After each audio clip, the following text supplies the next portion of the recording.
Hello everyone, welcome back to our channel Hindi GK GS. दोस्तों, स्वागत है आपका आपके अपने YouTube channel Hindi GK GS पे। दोस्तों, हम आपको मध्यकालीन भारत का इतिहास करवा रहे हैं, जिसके अंतर्गत आज का टॉपिक है 37 नंबर मुगल शासन व्यवस्था। तो आइए मुगल शासन व्यवस्था के बारे में जानते हैं। मंत्री परिषद को विजारत कहा जाता था। समझिएगा ध्यान से, मंत्री परिषद को विजारत कहा जाता था। और बाबर के शासन काल में वजीर नाम का जो पद है वो काफी महत्वपूर्ण पद था।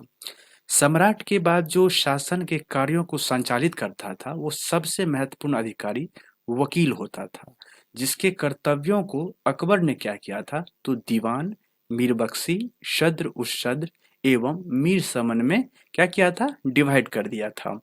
औरंगजेब के समय में जो असद खान था वो सर्वाधिक 31 वर्षों तक दीवान के पद पर कार्य किया था। मीर बख्शी के द्वारा सरखत नाम के पत्र पर हस्ताक्षर के बाद ही सेना को हर महीने क्या होता था, वेतन मिल पाता था। जब कभी सद्र न्याय विभाग के प्रमुख का कार्य करता था तब उसे क्या कहा जाता था तो काजी क्या कहा जाता था। लगानहीन भूमि यानी कि लगानहीन भूमि को मदद ए मास भी कहा जाता था और उसका निरीक्षण जो है सद्र करता था। उसके बाद सम्राट के घरेलू विभागों का जो प्रधान होता था वो क्या कहलाता था तो मीर समा कहलाता था। उसके बाद आपका सम्राट के घरेलू विभागों का प्रधान मीर समा कहलाता था। सूचना एवं गुप्तचर विभाग का जो प्रधान होता था वो दारोगा ए डाक चौकी कहलाता था। शरीयत के प्रतिकूल कार्य करने वालों को रोकना, आम जनता की दुष्चरित्रता से बचाने का कार्य मुहतसिब नामक अधिकारी करता था। प्रशासन की दृष्टि से जो है मुगल साम्राज्य का बंटवारा सूबों में और सूबों का सरकार में और सरकार का परगना या महाल में और महाल का जिला में या फिर दस्तूर में और दस्तूर ग्राम में बटे होते थे। प्रशासन की जो सबसे छोटी इकाई थी वो कौन थी, ग्राम थी, जिसे मावदा या दीह कहते थे। मावदा के अंतर्गत जो है छोटी छोटी बस्तियों को नागला कहा जाता था। उसके बाद जो है मुगल काल के प्रमुख अधिकारी है और उसके कार्य है। तो पद इधर दिया दे रखा है, इसके बाद कार्य दे रखा है। पद जो है आपका सूबेदार है। तो सूबेदार का क्या कार्य होता था तो प्रांतों में शांति स्थापित करना, यानी कि प्रांत कार्यकारिणी का प्रधान होता था। वहीं पे दीवान का जो कार्य होता था प्रांतीय राजस्व का प्रधान, यानी कि सीधे शाही दीवान के प्रति जवाबदेह होता था। वहीं पे बख्शी का जो काम है प्रांतीय सैन्य प्रधान होता था। फौजदार का काम वहां पे है जिले का प्रधान फौजी अधिकारी करता था। आमिल या अमलगुजार जिले का प्रमुख राजस्व अधिकारी होता था। कोतवाल जो है नगर का प्रधान होता था और सिकदार को परगने का प्रमुख अधिकारी माना जाता था। उसके बाद आमिल है। आमिल को आपको ग्राम के कृषकों से प्रत्यक्ष संबंध बनाना एवं लगान निर्धारित करना इसके लिए था। उसके बाद है शाहजहां के जो शासन काल में सरकार एवं परगना के मध्य चकला नामक एक नई इकाई की स्थापना की गई थी। और भूमि कर के विभाजन के आधार पर मुगल साम्राज्य की समस्त भूमि को कितने वर्गों में विभाजित किया था तो 3 वर्गों में विभाजित किया था। पहला जो वर्ग था खालसा भूमि था, और खालसा भूमि में क्या सब था तो प्रत्यक्ष रूप से बादशाह के नियंत्रण में होता था खालसा भूमि। और जागीर भूमि की बात करेंगे तो तनख्वाह के बदले दी जाने वाली भूमि होती थी। उसके बाद सयुरगल या मदद ए मास, अनुदान में दी गई लगानहीन भूमि को सयुरगल या मदद ए मास कहा जाता था।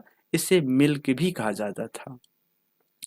उसके बाद शेरशाह द्वारा जो भू राजस्व हेतु अपनाई जाने वाली पद्धति थी वो राई का उपयोग अकबर ने भी किया था। अकबर के द्वारा जो है करोड़ी नामक अधिकारी की नियुक्ति 1573 ईस्वी में की गई थी और इसे अपने क्षेत्र से 1 करोड़ दाम वसूल करना होता था। 1580 ईस्वी में अकबर ने दहसाला नाम की नवीन कर यानी कि नवीन टैक्स प्रणाली प्रारंभ किया था और इसी व्यवस्था को टोडरमल बंदोबस्त भी कहा जाता था। उसके बाद इस व्यवस्था के जो अंतर्गत भूमि को 4 भागों में विभाजित किया गया था। 1570 से लेके 71 ईस्वी तक टोडरमल जो है खालसा भूमि पर भू राजस्व की नवीन प्रणाली जब्ती प्रारंभ की थी। इसमें जो है कर निर्धारण की दो श्रेणी थी, एक को तखसीस कहते थे, दूसरे को तहसील कहते थे। औरंगजेब ने अपने शासन काल में नस्क प्रणाली को अपनाया था और भू राजस्व की राशि को उपज का आधा कर दिया था। इधर एक टेबल दे रखा है, उसको देखते हैं। पोलज जो है नियमित रूप से खेती यानी कि वर्ष में 2 बार फसल होती थी, उसको पोलज कहा जाता था। प्रति 1 या 2 वर्ष के अंतराल पर खेती होती थी, उसको प्रति कहा जाता था। चाचर चाचर 3 से 4 वर्ष के अंतराल पर जो खेती होती थी उसको चाचर कहा जाता था मुगल व्यवस्था में। और बंजर जो है खेती योग्य भूमि नहीं होती थी, जैसा कि नाम से ही स्पष्ट है, इस पर लगान नहीं वसूला जाता था। देन उसके बाद देखते हैं मुगल काल में कृषक जो है 3 वर्गों में विभाजित था। देख लेते हैं। पहला वर्ग है खुदकास्ट का। ये किसान उसी गांव की भूमि पर खेती करते थे जहां के वे निवासी होते थे। दूसरा है पाही कास्त, ये दूसरे गांव जाकर कृषि का कार्य करते थे। तीसरा है मुजारियन, जो कि खुदकास्ट कृषकों से भूमि किराए पर लेकर कृषि कार्य करते थे। उसके बाद मुगल काल में जो है नील उत्पादन के प्रसिद्ध केंद्र आगरा, भरतपुर के बयाना तथा गुजरात में सरखेज थे। सबसे उत्तम प्रकार का जो नील प्राप्त होता था वो बयाना क्षेत्र एवं सरखेज में पैदा होता था।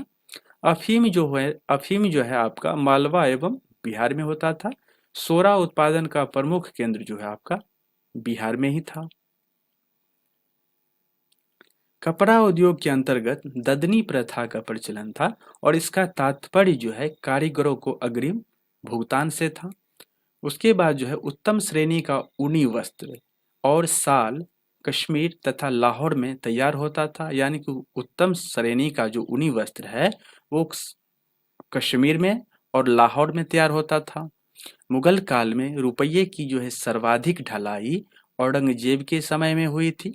आना सिक्के का जो प्रचलन है वो शाहजहां ने करवाया था। जहांगीर ने अपने समय में सिक्कों पर अपनी आकृति बनवाई थी। तो अपनी आकृति जो है सिक्कों पर किसने बनवाई थी? तो जहांगीर ने बनवाई थी। और साथ ही उस पर क्या किया था? तो अपना एवं नूर जहां का नाम अंकित करवाया था। अब देखते हैं मुगल कालीन लगान वसूल करने की व्यवस्थाएं। क्या था व्यवस्थाएं? आइए देखते हैं। पहला व्यवस्था था गल्ला बख्शी। अब गल्ला बख्शी में क्या होता था? इसमें फसल का जो कुछ भाग है सरकार द्वारा ले लिया जाता था। और उसके बाद है नसक व्यवस्था। नसक व्यवस्था में खड़ी फसल के आधार पर लगान का अनुमान लगाकर फसल कटने पर उसे ले लिया जाता था। और यह व्यवस्था जो है बंगाल में प्रचलित थी। जबकि जब्ती प्रथा क्या है? इसमें बोई गई फसल के आधार पर लगान का निश्चय किया जाता था, जो कि नगद लिया जाता था। सबसे बड़ा जो सिक्का है वो संसव था, सोना का था। और स्वर्ण का सबसे प्रचलित सिक्का इलाही था। उसके बाद मुगलकालीन सिक्के देखते हैं। मुगलकालीन जो सिक्के हैं, पहला था मुहर। यह जो है मुगल काल का सर्वाधिक प्रचलित सोने का सिक्का होता था। यानी मुहर जो है मुगल काल का सर्वाधिक प्रचलित सोने का सिक्का होता था। संसब जो है अकबर द्वारा चलाया गया सबसे बड़ा सोने का सिक्का होता था और यह 101 तोले का था। वहीं पे जब हम इलाही की बात करते हैं तो यह सोने का गोल आकार का सिक्का होता था। फिर रहस की बात जब करते हैं तो यह गोल एवं चौकोर दोनों तरह का सोने का सिक्का होता था और यह 5.5 तोले का होता था। अतमाह की जब बात करते हैं तो 25 तोले की सोने का सिक्का होता था, जिसको अतमाह कहा जाता था। और बिनसात जो है 20 तोले के सोने का सिक्का होता था। रुपया जो है चांदी का सिक्का होता था और जलाली चांदी का सिक्का, यानी कि रुपया भी चांदी का सिक्का होता था और जलाली भी चांदी का सिक्का होता था। वहीं पे दड़ब है, चरण, चंदन, दह, कल व शुकी सभी चांदी के ही सिक्के होते थे। मुगलकालीन अर्थव्यवस्था का जो आधार था ना, यानी बेस जो था वो चांदी का रुपया था। दस्तक व्यवसाय परमिट था। दैनिक लेन देन के लिए तांबे के दाम का प्रयोग होता था। 1 रुपया में 40 दाम होते थे। मुगल सेना जो है 4 भागों में विभक्त थी, यानी कि 4 भागों में बटा हुआ था। एक तो पैदल सेना था, दूसरा था घुड़सवार सेना, तीसरा था आपका तोपखाना और चौथा था आपका हाथी सेना। तो मुगल कालीन सैन्य व्यवस्था जो है पूर्णतः मनसबदारी प्रथा पर आधारित थी और इसे ही अकबर ने ही प्रारंभ किया था। 10 से लेकर 500 तक मनसब प्राप्त करने वाले को मनसबदार कहा जाता था। वहीं 500 से 2500 तक मनसब प्राप्त करने वाले को उमरा कहा जाता था और 2500 से ऊपर तक मनसब प्राप्त करने वाले को अमीर ए आजम कहलाते थे। यानी कि 10 से 500 तक मनसब जो प्राप्त करता था उसको मनसबदार कहा जाता था, तो वहीं पे 500 से 2500 तक जो मनसब प्राप्त करता था उसको उमरा कहा जाता था और 2500 से जो ऊपर तक मनसब प्राप्त करता था उसको अमीर ए आजम कहा जाता था। ध्यान रखिएगा इस चीज को। जात से व्यक्ति के वेतन एवं प्रतिष्ठा का ज्ञान होता था। सवार पद से घुड़सवार दस्तों की संख्या का ज्ञान होता था। उसके बाद जो हम देखते हैं अकबर के शासनकाल में 29 ऐसे मनसबदार थे जो कि 5000 जात की पदवी के थे। औरंगजेब के शासनकाल तक ऐसे मनसबदारों की संख्या 79 थी, यानी कि 79। जहांगीर ने सवार पद में 2 अस्पा एवं सिंह अस्पा की व्यवस्था की थी। तो 2 अस्पा और सिंह अस्पा की व्यवस्था किसने किया था? तो जहांगीर ने किया था सवार पद में। और सर्वप्रथम जो यह पद महाबत खान को दिया गया था, यानी कि महाबत खान को 2 अस्पा एवं सिंह अस्पा की पद दिया गया था। उसके बाद जो है मनसबदारों के अलावा खुद मुगल शहंशाह भी फुटकर घुड़सवार रखते थे जिन्हें अहदी कहा जाता था, यानी कि फुटकर घुड़सवार को अहदी कहा जाता था। और अहदियों की जो भद्र घुड़सवार अहदियों को भद्र घुड़सवार कहा गया है और उनके वेतन जो है दूसरे घुड़सवारों से काफी ज्यादा होते थे और ये बहुत ही विश्वस्त सैन्य दल के सदस्य होते थे। उनकी भर्ती स्वयं शहंशाह किया करते थे और उनकी हाजिरी लेने के लिए अलग अधिकारी होते थे। अहदी जो है 5-5 घोड़े भी रखते थे, लेकिन कुछ ऐसे अहदी भी थे जिनमें से 2 एक ही घोड़े में हिस्सेदारी करते थे। अहदियों के कर्तव्य जो है बहुमुखी होते थे। शाही कार्यालय के अधिकतर मुंशी जो है दरबार के चित्रकार और शाही कारखानों के फोरमैन इसी सैन्य दल से चुने जाते थे। उसके बाद जो है आपका मराठों का उत्कर्ष देखते हैं। मुगलों की शासन व्यवस्था के बाद जो है आपका टॉपिक वो 38 नंबर है, जो कि है मराठों का उत्कर्ष। आइए इनको भी देख लेते हैं। मराठा साम्राज्य का जो संस्थापक था वो कौन था? तो शिवाजी था। शिवाजी ही जो है मराठा साम्राज्य का संस्थापक था और शिवाजी का जो जन्म है ना वो 6 अप्रैल 1627 ईस्वी में सिवनेर दुर्ग में हुआ था। और सिवनेर दुर्ग है कहाँ? तो जुन्नार के समीप में था। शिवाजी के पिता का जो नाम है वो शाहजी भोसले था और माता का नाम जीजाबाई था। शाहजी भोसले की दूसरी पत्नी का नाम तुकाबाई मोहिते था। छत्रपति शिवाजी महाराज के गुरु जो है वो कौन थे? तो कोंडदेव थे। आध्यात्मिक क्षेत्र में शिवाजी के आचरण पर गुरु रामदास का काफी प्रभाव था। काफी प्रभाव देखने को मिला है गुरु रामदास का। किसके आचरण पर? तो शिवाजी के आचरण पर आध्यात्मिक क्षेत्र में। और शिवाजी का जो विवाह है ना साई बाई निम्बालकर से हुआ था 1640 ईस्वी में। शाहजी ने शिवाजी को पूना की जागीर प्रदान कर स्वयं जो है बीजापुर रियासत में नौकरी कर लिया था।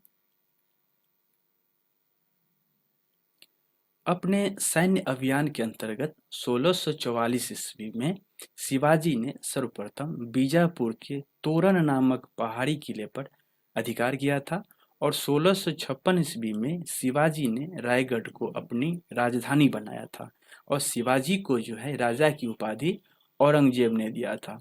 तो राजा की उपाधि शिवाजी को किसने दिया था? तो औरंगजेब ने दिया था। तो बीजापुर के सुल्तान ने अपने योग्य सेनापति बीजापुर के सुल्तान अपने योग्य सेनापति यानी कि अफजल खान को 1659 ईस्वी में यानी सितंबर 1659 ईस्वी में शिवाजी को पराजित करने के लिए भेजा था और शिवाजी ने 10 नवंबर 1659 ईस्वी को अफजल खान की क्या कर देता है? हत्या कर देता है।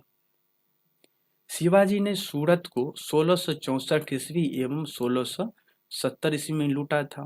पुरंदर की संधि की बात करेंगे तो 1665 ईस्वी में हुआ था पुरंदर की संधि, जिसमें महाराजा जय सिंह एवं शिवाजी के मध्य संपन्न हुई थी और उस समय मनुची भी वहां उपस्थित था। शिवाजी को औरंगजेब ने मई 1666 ईस्वी में जयपुर भवन में कैद कर लिया था, जहां से वे 16 अगस्त 1666 ईस्वी में भाग गया था।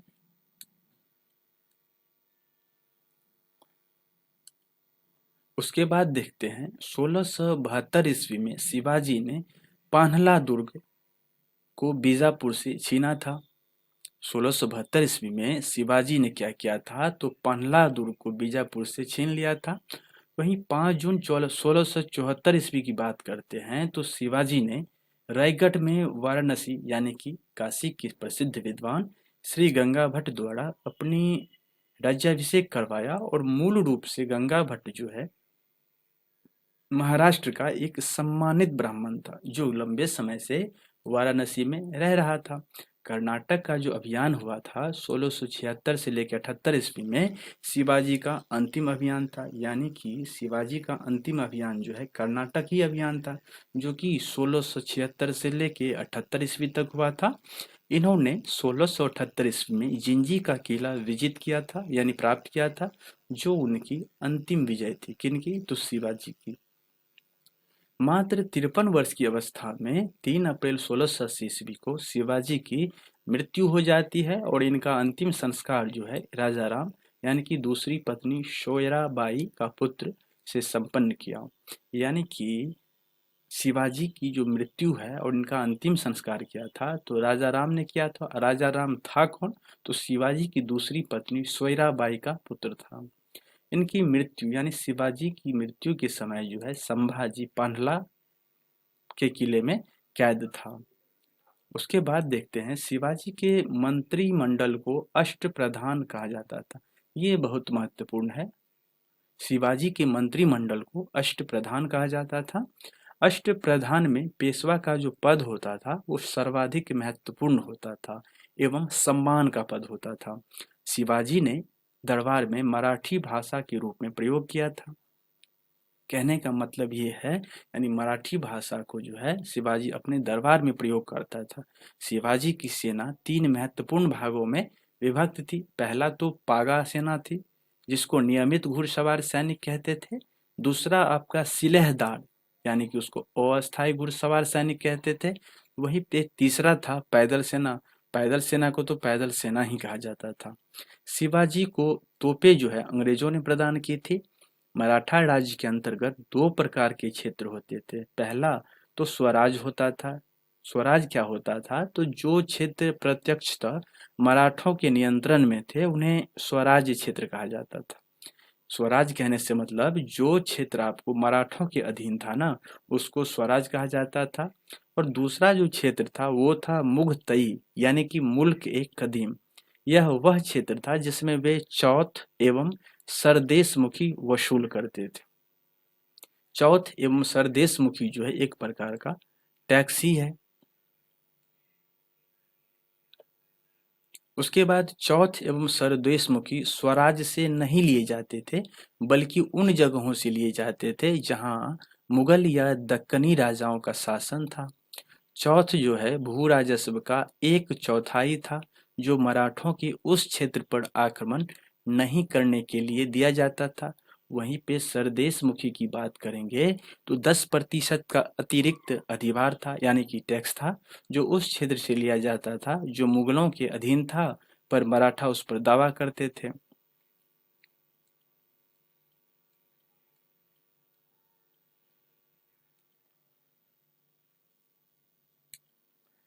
महाराष्ट्र के प्रमुख संत को देखते हैं। तो पहला था ज्ञानदेव, या उसको ज्ञानेश्वर भी कहा गया, जिसका कार्यकाल आपका 1275 से लेके 1296 ईस्वी तक था। महाराष्ट्र में जो है भक्ति आंदोलन के जनक कहे जाते थे।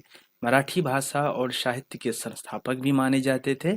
तो भगवत गीता पर भावार्थ दीपिका नामक वृहत टीका लिखी, जिसे सामान्य रूप से ज्ञानेश्वरी के नाम से जाना जाता है।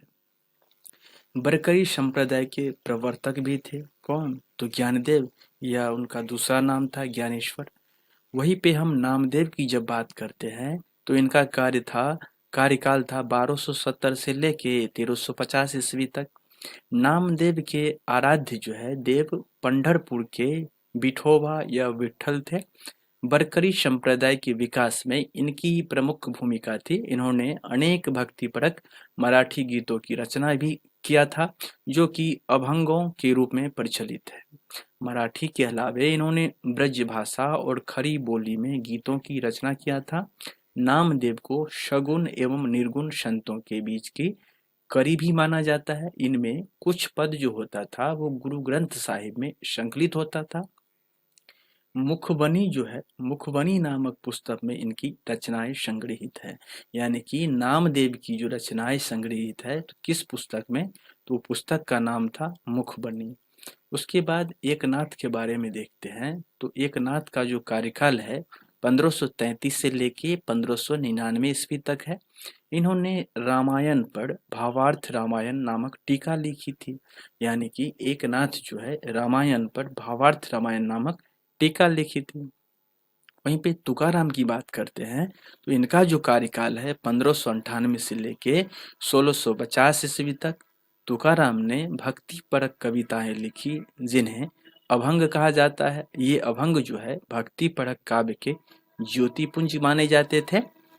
रामदास की बात करेंगे तो 1608 से लेके 1681 ईस्वी तक इसका टाइम पीरियड माना जाता है। तो महाराष्ट्र के अंतिम महान संत कवि, जिसको 10 बोध उनकी रचनाओं और उपदेशों का संकलन है। कहने का मतलब ये हो गया, जो महाराष्ट्र के जो अंतिम महान संत कवि थे वो रामदास ही थे।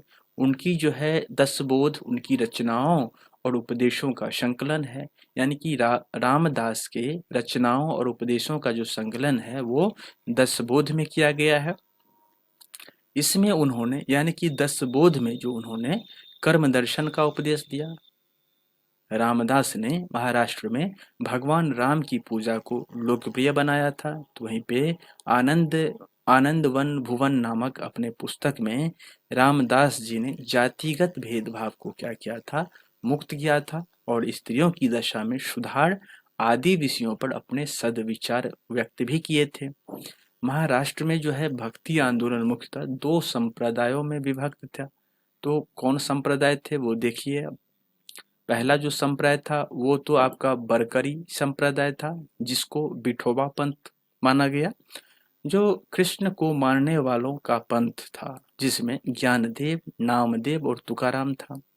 और दूसरा था धरकरी संप्रदाय, जो कि राम पंथ भी कहा जाता था। इसको मानने वाले रामदास थे। उसके बाद शरणजामी प्रथा का जो संबंध है मराठा भूराजा व्यवस्था से है।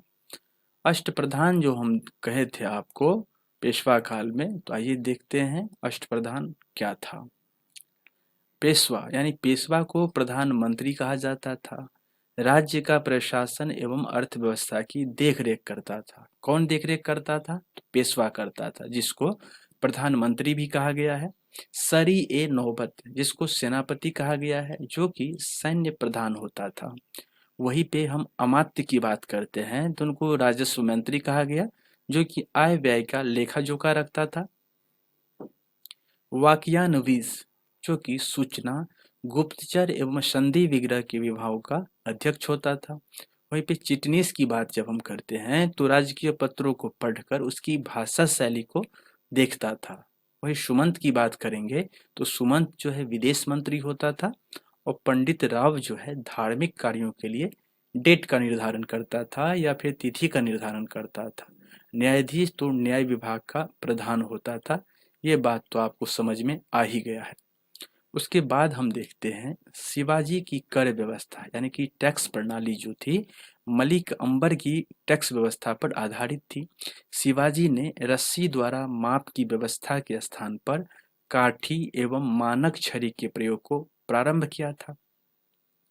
शिवाजी ने 1679 ईस्वी में अन्नाजी दत्तो द्वारा व्यापक भूमि सर्वेक्षण भी करवाया था।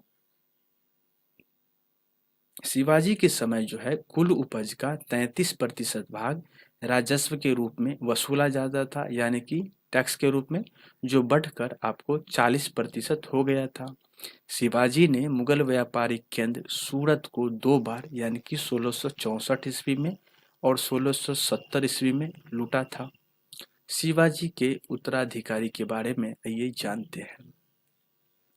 तो शिवाजी का जो उत्तराधिकारी वो संभाजी थे। संभाजी ने उज्जैन के हिंदी एवं संस्कृत के प्रकांड विद्वान कवि कलश को अपना सलाहकार नियुक्त किया था। यानी संभाजी जो है अपना सलाहकार कवि कलश को नियुक्त किया था। मार्च 1689 ईस्वी में मुगल सेनापति मखरब खान ने क्या किया, तो संगमेश्वर में छिपे हुए संभाजी एवं कवि कलश को गिरफ्तार कर लेता है और उसकी हत्या भी कर देता है। संभाजी के बाद 1689 ईस्वी में राजा राम को नए छत्रपति के रूप में राज्याभिषेक किया जाता है। उसके बाद जो है राजा राम ने अपनी दूसरी राजधानी सतारा को बनाता है। शिवाजी के किले की सुरक्षा के लिए नियुक्त अधिकारी को भी देख लीजिए, कौन सब अधिकारी थे। पहला तो आपका हवलदार था, जो कि किले की आंतरिक व्यवस्था को देखरेख करता था। वहीं पे सरे नौबत की बात करेंगे तो किले की सेना का नेतृत्व करता था। सबनीस की बात करते हैं तो किले की अर्थव्यवस्था, पत्र व्यवहार एवं भंडार की देखरेख करता था। राजा राम जो है मुगलों से संघर्ष करता हुआ 2 मार्च 1700 ईस्वी में मारा गया और राजा राम की मृत्यु के बाद उसकी विधवा पत्नी, जिनका नाम ताराबाई था, अपने 4 वर्षीय पुत्र शिवाजी द्वितीय का राज्याभिषेक करवाकर मराठा साम्राज्य की वास्तविक संरक्षिका बन गई थी। 1707 ईस्वी में औरंगजेब की मृत्यु होती है। उसके बाद संभाजी के पुत्र जो है साहू, जो औरंगजेब के कब्जे में था, भोपाल के निकट के मुगल शिविर से वापस कहाँ आया था, तो महाराष्ट्र आया था। साहू एवं ताराबाई के बीच जो है 1707 ईस्वी में खेरा का युद्ध होता है। यानी खेरा का युद्ध जो है 1707 ईस्वी में साहू एवं ताराबाई के बीच होता है, जिसमें साहू क्या होता है, तो विजय हो जाता है। साहू ने 22 जनवरी 1708 ईस्वी को क्या करता है, तो सतारा में अपना राज्याभिषेक करवाता है।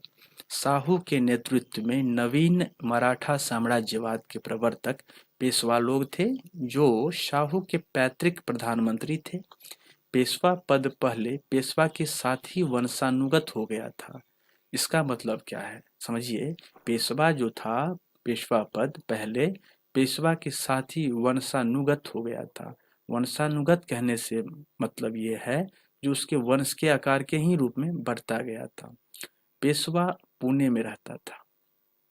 1713 ईस्वी में साहू ने बालाजी विश्वनाथ को पेशवा बनाया और इनकी मृत्यु जो है 1720 ईस्वी में हो जाती है। इसके बाद जो है पेशवा बाजीराव प्रथम होता है।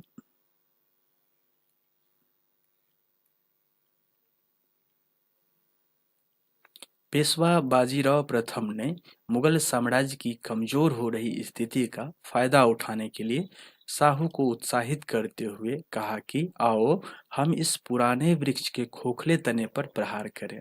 कौन कहता है, तो बाजीराव प्रथम कहता है, जो आओ हम इस पुराने वृक्ष के खोखले तने पर प्रहार करें और शाखाएं तो स्वयं गिर जाएगी।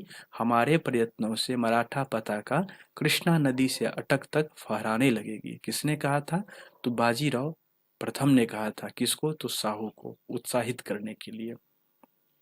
उत्तर में साहू ने क्या कहा, वो देखिए। निश्चित रूप से आप ही इसे हिमालय के पार गाड़ देंगे। निस्संदेह आप योग्य पिता के योग्य पुत्र है। जबकि आपको बाजीराव प्रथम ने जो कहा था साहू को, यानी साहू को मोटिवेट किस लाइन से किया, तो हम इस पुराने वृक्ष के खोखले तने पर प्रहार करेंगे तो शाखाएं तो स्वयं गिर जाएगी और हमारे प्रयत्नों से क्या होगा, तो मराठा पताका कृष्णा नदी से अटक तक फहराने लगेगी।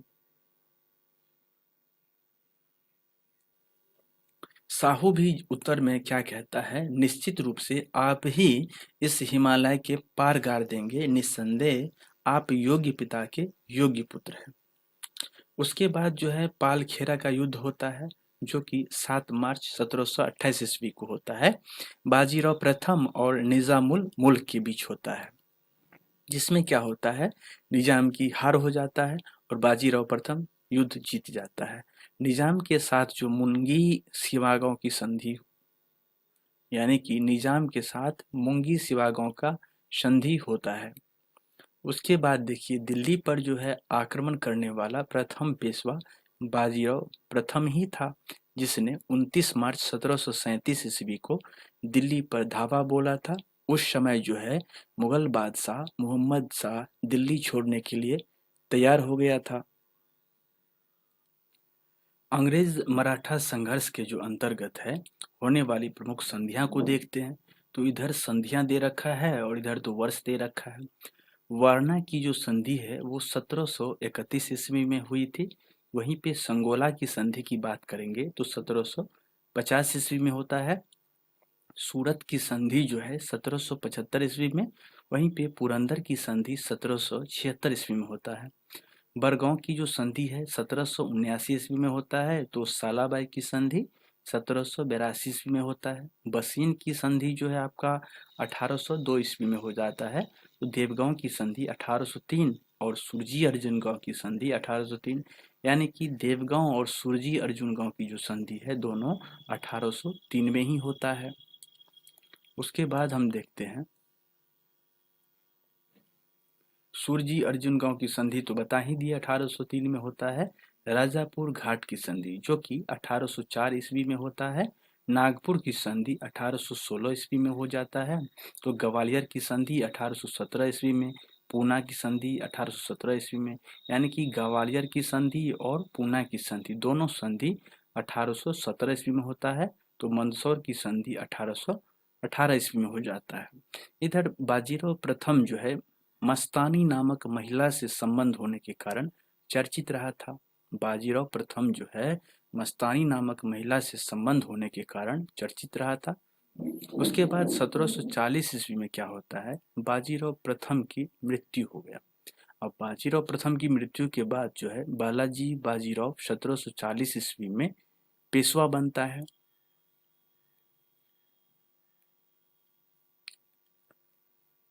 वारणा की संधि में यह व्यवस्था की गई कि संभाजी द्वितीय जो है, यानी कि राजाराम की दूसरी पत्नी से उत्पन्न पुत्र मराठा राज्य के दक्षिणी भाग पर, जिसकी राजधानी कोल्हापुर थी, शासन करे तथा उत्तरी भाग जिसकी राजधानी सतारा थी, साहू साहू शासन करे। कहने का क्या मतलब हुआ यहाँ पर, तो ये दक्षिणी भाग पर जिसकी राजधानी कोल्हापुर थी शासन करे, और उत्तरी भाग जिसकी राजधानी सतारा थी वहां पे साहू शासन करे। यानी कि संभाजी द्वितीय जो कि राजा राम की दूसरी पत्नी से जो उत्पन्न पुत्र था, वारणा की संधि के तहत मराठा राज्य के दक्षिणी भाग पर जिसकी राजधानी कोल्हापुर थी शासन करे, यानी संभाजी द्वितीय शासन करेगा। तो वही उत्तरी भाग पर जिसकी राजधानी सतारा थी वहां पे साहू शासन करेगा। संगोला की संधि बालाजी बाजीराव और राजा राम द्वितीय के बीच हुई थी। इसके अनुसार मराठा संगठन का वास्तविक नेता पेशवा बन गया था। उसके बाद सूरत की संधि के अनुसार अंग्रेजों ने रघुनाथ राव को सैनिक सहायता देना स्वीकार किया था। इसके बदले में युद्ध में विजय के उपरांत उसे पेशवा बनाने का भी वचन दिया था। बालाजी बाजीराव को नाना साहब के नाम से भी जाना जाता था। उसके बाद झलकी की संधि हैदराबाद के निजाम एवं बालाजी बाजीराव के मध्य में हुआ था। बालाजी बाजीराव के समय पे ही पानीपत का तृतीय युद्ध होता है 14 जनवरी 1761 ईस्वी को, जिसमें मराठों की हार हो जाती है और इस हार को नहीं सह पाने के कारण बालाजी की मृत्यु 1761 ईस्वी में हो जाती है। माधव राव नारायण प्रथम जो है 1761 ईस्वी में पेशवा बनता है और इसने मराठों की खोई हुई प्रतिष्ठा को पुनः प्राप्त करने का प्रयास, हर संभव प्रयास करता है। माधव राव ने ईस्ट इंडिया कंपनी की पेंशन पर रह रहे मुगल बादशाह शाह आलम द्वितीय को पुनः दिल्ली की गद्दी पर बैठाता है और मुगल बादशाह अब मराठों का पेंशन भोगी बन जाता है। पेशवा नारायण राव, जो कि 1772 से लेके 73 ईस्वी तक था, उसकी हत्या जो है उसके चाचा रघुनाथ राव के द्वारा कर दी गई। उसके बाद जो है आपका पेशवा माधवराव नारायण द्वितीय, यानी कि पेशवा माधवराव नारायण द्वितीय की अल्पायु के कारण जो है मराठा राज्य की देखरेख 12 भाई सभा नाम की 12 सदस्यों की एक परिषद करती थी। इस परिषद के दो महत्वपूर्ण सदस्य थे, महादजी सिंधिया एवं नाना फडणवीस। नाना फडणवीस जो है उसका मूल नाम बालाजी जनार्दन भानु था। अंग्रेज जेम्स ग्रांट डफ ने इन्हें मराठों का मैकियावेली कहा था। अंतिम पेशवा जो है राघोबा का पुत्र बाजीराव द्वितीय था, जो अंग्रेजों की सहायता से ही पेशवा बना था।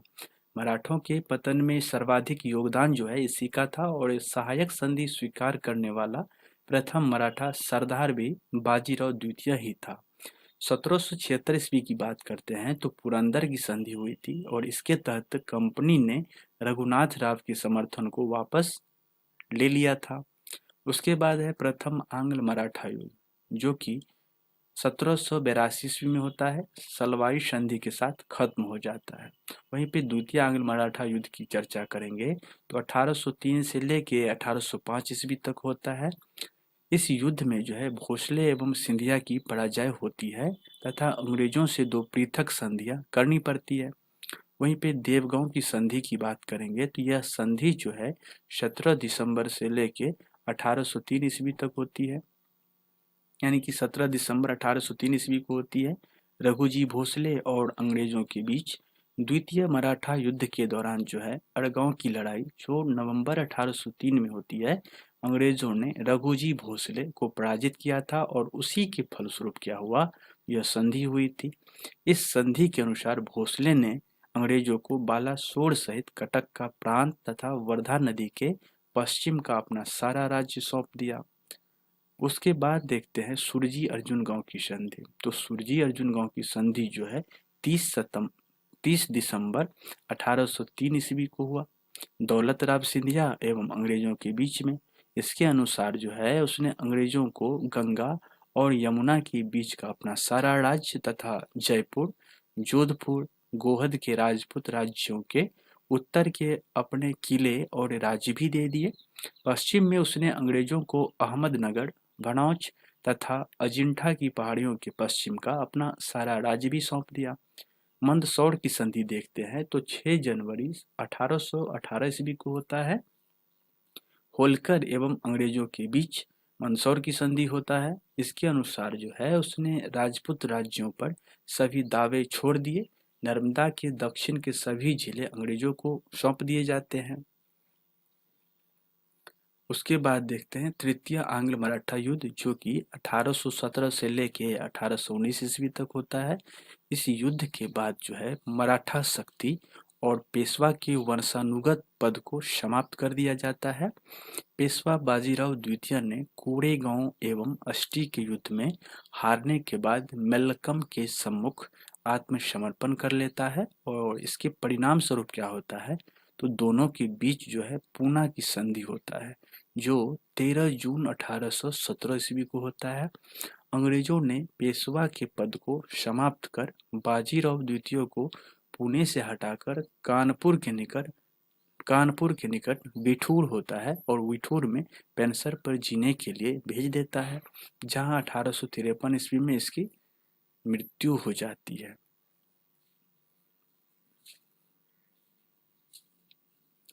मराठा प्रशासन देखिए, जो पूना में जो है स्थित पेशवा का सचिवालय मराठा प्रशासन का केंद्र था, जिसे हजूर दफ्तर भी कहते थे। मराठा राज्य में सूबे को प्रांत कहा जाता था, तड़फ अथवा परगने को महल कहते थे। बड़े प्रांत जो है सर सूबेदार के अधीन होते थे। इसके अधीनस्थ जो है मामल तदार होते थे, जो सीधे केंद्रीय दफ्तर को ब्यौरा देते थे। देशमुख तथा देश पांडे जो है अन्य जिला अधिकारी थे, जो मामल तदार पर नियंत्रण के रूप में कार्य किया करते थे। कारकुन नामक जिले का अधिकारी जो है विशेष घटनाओं की सूचना सीधे केंद्र को देता था। वहीं पे हम महल मुख्य कार्यकर्ता जो कि हवलदार होता था तथा मजूमदार और फडणवीस उसकी सहायता करते थे। ग्राम का मुख्य अधिकारी जो है पटेल होता था, जो कर संबंधी न्यायिक एवं प्रशासनिक कार्य करता था। पटेल के नीचे कुलकर्णी होता था, जो ग्राम की भूमि का लेखा जोखा रखता था। वहीं कुलकर्णी के नीचे जो है चौगुले होता था, जो पटेल की सहायता करता था तथा कुलकर्णी के लेखे की देखभाल करता था। पोतदार जो है सिक्कों के निर्धारित भार तथा धातु की शुद्धता की जांच करता था। इसके अतिरिक्त जो है ग्राम 12 वुलूटे यानी कि शिल्पी तथा 12 अलूटे यानी कि सेवक होते थे। कोतवाल जो है नगर का मुख्य प्रशासक होता था।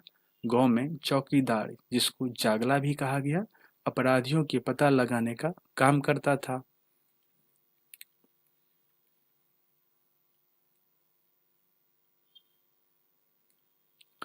उसके बाद अस्थायी भूस्वामित्व प्राप्त लोग मिरासदार कहलाते थे। बटाईदार भूस्वामी उपरीस कहलाते थे।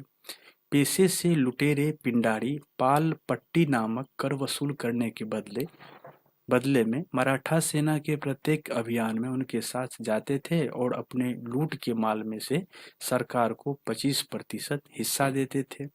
मराठा साम्राज्य के अंतिम छत्रपति आपको शाहजी अप्पा साहेब थे। सिंधिया जो है ग्वालियर से संबंधित था, तो वहीं पे होलकर जो है इंदौर से। गायकवाड़ जो है बड़ौदा से संबंधित था, तो भोंसले जो है नागपुर से। तो पेशवा आपको पूना से संबंधित था। दोस्तों, आपका यहीं पे टॉपिक खत्म हो गया, यानी कि अब आ गया आधुनिक भारत, जो कि हम आपको पहले ही करवा चुके हैं। यदि आप आधुनिक भारत के इतिहास का नहीं देखे हैं वीडियो, तो हमारे प्लेलिस्ट में जा करके जरूर विजिट करिए। टोटल का टोटल हम करवा चुके हैं आधुनिक भारत का इतिहास, और उसमें हमने 3 या 4 सीरीज आपको एमसीक्यू भी दे रखे हैं, ताकि आपको ये हेल्पफुल साबित होगा जो हम जो पढ़े हैं उससे हमको क्वेश्चन बन रहा है या नहीं बन रहा है, एग्जामिनेशन में किस टाइप का क्वेश्चन पूछा जा रहा है। हम आगे भी सीरीज जारी रखेंगे आधुनिक भारत का जो एमसीक्यू है वो उसमें करवाने का। और अभी तो आज आप मध्यकालीन भारत का इतिहास खत्म हो गया है, उसके बाद अब हम आपको करने जाएंगे प्राचीन भारत का इतिहास। प्राचीन भारत का इतिहास पढ़ाएंगे। इसके बाद उसके बाद जो है ज्योग्राफी चलेगा। तो चलिए, अब जो नेक्स्ट टॉपिक आपका आएगा वो आएगा प्राचीन भारत का इतिहास। तो बने रहिएगा हमारे चैनल पे, और लाइक कमेंट सब्सक्राइब तो जरूर करिए, और अपने दोस्तों में भी शेयर करिए, और कमेंट जरूर करिएगा जो आपको कैसा लगा। ठीक है दोस्तों, जय हिंद, जय भारत।